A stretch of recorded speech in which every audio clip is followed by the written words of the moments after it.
मसूरी में आज सुबह से ही राष्ट्रभक्ति का अद्भुत माहौल देखने को मिला। देश के पहले chief of defence staff general Vipin Rawat की चौथी पुण्यतिथि पर पौड़ी गढ़वाल विकास समिति के द्वारा शहीद स्मारक पर विशेष हवन और श्रद्धांजलि समारोह का आयोजन किया गया।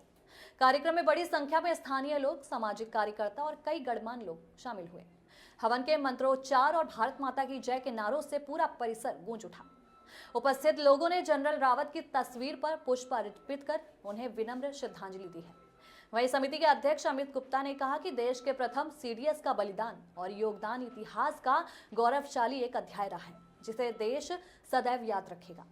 वहीं कार्यक्रम में 2021 का वह दिल दहला देने वाला हादसा भी याद किया गया, जब तमिलनाडु के कुन्नूर में हुए हेलीकॉप्टर क्रैश में जनरल विपिन रावत, उनकी पत्नी मधुलिका रावत और कई सैन्य अधिकारी वीर गति को प्राप्त हुए थे।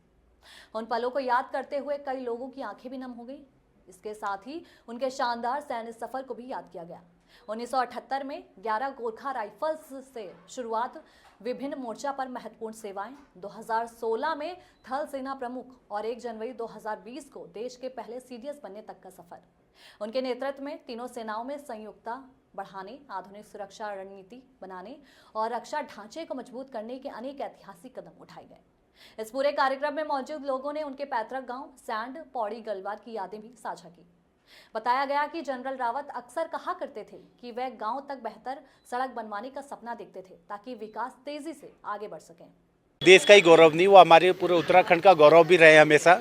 और ये हमारे लिए फख्र का विषय रहा है कि देश के तीनों सेना के प्रमुख, प्रथम चीफ डिफेंस स्टाफ हमारे विपिन रावत जी हमारे उत्तराखंड से ही संबंधित थे। और हमारा संस्था पौड़ी गढ़वाल विकास समिति, अलकनंदा मंदाकिनी समिति द्वारा विगत कई वर्षों से उनकी पुण्यतिथि के दिन यहाँ पर एक हवन कीर्तन किया जाता है, जिसमें उनकी पुण्य आत्मा को शांति की भगवान से प्रार्थना की जाती है। शहीद जनरल बिपिन रावत जी को याद किया जाना समस्त भारत और उत्तराखंड के लिए गर्व का विषय है, सम्मान का विषय है।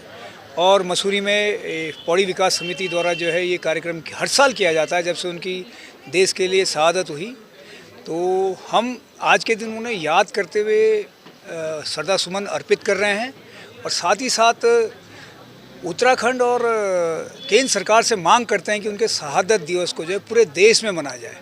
और साथ ही साथ उत्तराखंड के परिप्रेक्ष्य में जो उनका योगदान रहा, उसको देखते हुए और उत्तराखंड के एक पुत्र होने के नाते, इस जमी से जुड़े होने के नाते हमें उनकी शहादत का, उस दुर्घटना का बड़ा दुख है। और इस मंच के माध्यम से हमने पहले भी कहा है कि केंद्र सरकार और उत्तराखंड सरकार उनकी जो मृत्यु हुई उसकी जांच करे।